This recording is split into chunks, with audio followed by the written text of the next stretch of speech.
ओम शांति। कर्म बंधनों से मुक्ति दिलाने वाले विश्व की सेवा में तत्पर निराकार जन्म मरण रहे अमरनाथ शिव बाबा महारथी बच्चों के सम्मुख बोले। महारथी और सब बच्चे अमृत वेले जब रूह रियान करते हैं तो महारथी की रूह रियान और मिलन मुलाकात और अनेक आत्माओं के मिलन और रूह रियान में क्या अंतर होता है? यह जो गायन है कि आत्मा परमात्मा में लीन हो जाती है, यह कहावत किस रूप में रॉन्ग है? क्योंकि एक शब्द बीच से निकाल दिया। सिर्फ लीन शब्द नहीं, लेकिन है लवली। एक शब्द है लीन और एक शब्द है लीन। तो जो कोई अति स्नेह लव में लीन, तो जो कोई अति स्नेह से मिलते हैं उस समय स्नेह के मिलन से शब्द क्या निकलते हैं? यह तो जैसे कि एक दूसरे में समा गए हैं, यह दोनों मिलकर एक हो गए हैं। ऐसे ऐसे स्नेह के शब्दों का उन्होंने इस रूप में लिया है। ये जो गायन है कि वे एक दूसरे में समाकर एक हो गए हैं, जैसे कि महारथियों का मिलन बाप में समा गए अर्थात बाप का स्वरूप हो गए। ऐसे पावरफुल अनुभव महारथियों को ज्यादा होगा। बाकी और जो वह खींचते हैं स्नेह शक्ति खींचने की कोशिश करते हैं, युद्ध करते करते समय समाप्त कर देंगे। लेकिन महारथी बैठे और समाये, उनका लव इतना पावरफुल है जो बाप को स्वयं में समा देते हैं। बाप और बच्चा समान स्वरूप की स्टेज पर होंगे। जैसे बाप निराकार वैसे बच्चा, जैसे बाप के गुण वैसे महारथी बच्चों के भी समान गुण होंगे। तो मास्टर हो गया ना। तो महारथी बच्चों का मिलन अर्थात लवलीन होना, बाप में समा जाना अर्थात समान स्वरूप का अनुभव करना। उस समय बाप और महारथी बच्चों के स्वरूप और गुणों में अंतर नहीं अनुभव करेंगे। साकार होते हुए भी निराकार स्वरूप के लव में खोए हुए होते हैं। तो स्वरूप भी बाप समान हो गया अर्थात अपना निराकारी स्वरूप प्रैक्टिकल स्मृति में रहता है। जब स्वरूप बाप समान है तो गुण भी बाप समान, इसीलिए महारथियों का मिलना अर्थात बाप में समा जाना, जैसे नदी सागर में समा सागर स्वरूप हो जाती है अर्थात सर बाप के गुण स्वयं में अनुभव होते हैं। जो ब्रह्मा का अनुभव साकार में था वह महारथियों का भी होगा। ऐसा अनुभव होता है, यह है सागर में समा जाना अर्थात स्वयं के संपूर्ण स्टेज का अनुभव करना। यह अनुभव और ज्यादा होना चाहिए। हर संकल्प से वरदानी नजर से वरदानी नजर से निहाल करने वाले बाप दादा हर बच्चे की समीपता को देखते हैं। समीप अर्थात समा जाना। अमृत वेले का टाइम है विशेष, ऐसा पावरफुल अनुभव करने का है। ऐसे अनुभव का प्रभाव सारा दिन चलेगा। जो अति प्यारी वस्तु होती है सदा समाये हो जाती है। यह महारथियों का मिलन अमृत वेले का। बाप दादा भी चेक करते हैं कौन कौन कितना समीप है। जैसे मंदिर का पर्दा खुलता है दर्शन के लिए, वैसे अमृत वेले की सीन भी होती है पहले मिलन मनाने की। हर बच्चा अमृत वेले का मिलन मनाने के लिए फर्स्ट नंबर मिलन मनाने की दौड़ लगाने में तत्पर होता है। बाप चकमक है ना, ऑटोमेटिकली जो स्वयं स्वच्छ होते हैं समीप आते हैं। बाहर की रीति से चाहे कोई कितना भी प्रयत्न करे, लेकिन चकमक की तरफ समाने वाली स्वच्छ आत्माएं ही होती है। वह दृश्य बड़े मजे का होता है। साक्षी होकर दृश्य देखने में बड़ा मजा आता है। बच्चों का संकल्प उठता है कि बाप वर्तन में क्या करते रहते हैं। ब्रह्मा बाप साकार रूप से भी अव्यक्त रूप से भी दिन रात सेवा में ज्यादा सहयोगी बनने का पाठ विचार है। क्योंकि अब बाप समान जन्म मरण से न्यारा कर्म बंधन से मुक्त कर्मातीत है, सिद्धि स्वरूप है। इस स्टेज में हर संकल्प से सिद्धि प्राप्त होती है जो संकल्प की आवश्यक।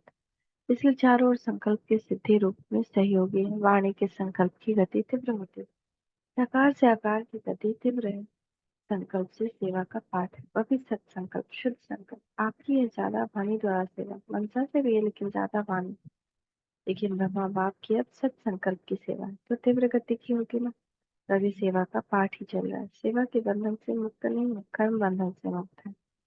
अच्छा, इस मुरली का सार मीठे मीठे बाप दादा को हम बच्चों का याद प्यार गुड मॉर्निंग, थैंक यू बाबा, थैंक यू। महारथी बच्चों का लव इतना पावरफुल होता है कि बाप को स्वयं में समा देते हैं।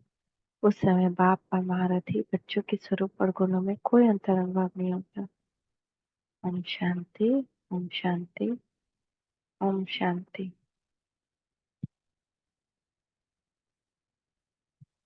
आगे सुनते हैं कर्मों की गुह्य गति। अकर्म का राज, वह कर्म जिसमें किसके हित अहित की कामना न हो और जिसका प्रकृति पर भी अच्छा बुरा प्रभाव न हो, वह कर्म अकर्म कहा जाएगा। वास्तव में आत्माओं के द्वारा किया कोई भी कर्म अकर्म नहीं होता। हर आत्मा को अपने कर्म का अच्छा या बुरा फल अवश्य मिलता है।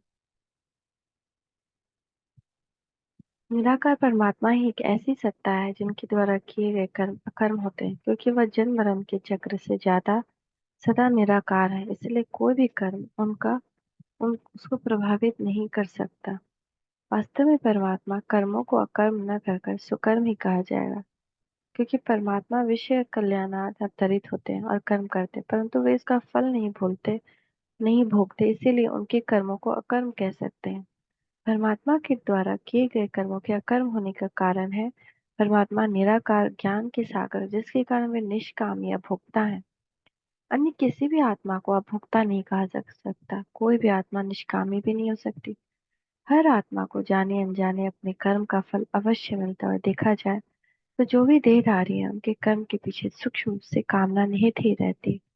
भले ही वह आत्म कल्याण की क्यों न हो। वास्तव में देखा जाए तो सत्य यही है कि परमात्मा ज्ञान सागर है और आकर आत्माओं को सारा ज्ञान देते हैं, परंतु विश्व कल्याण के लिए आत्माओं को ही निमित्त निमित्त बनाते हैं। इसलिए बाबा ने अनेक बार कहा है कि तुम बच्चों को ही राज करना, मुझे तो राज करना नहीं, इसलिए विश्व कल्याण का कर्तव्य भी तुमको ही करना है।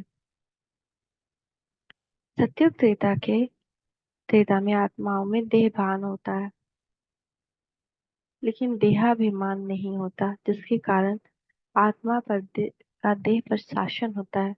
देह भान के आधार पर ही वे अपनी पढ़ाई का निर्णय करते हैं, परंतु सत्युग त्रेता में संपत्ति साधन अत्यधिक और उपभोक्ता कम होते हैं, इसलिए किसको किसी भी वस्तु में मोह या वस्तु से आसक्ति नहीं होती। इसीलिए किसी में किसी की अहित की भावना भी नहीं होती, इसलिए कोई कर्म विकर्म नहीं होता। साथ ही आत्मा में किसी के कल्याण की भावना भी नहीं होती, क्योंकि वहां कोई गरीब भिखारी दुखिया शांत नहीं होता, इसलिए किसी का कर्म सुकर्म भी नहीं होता।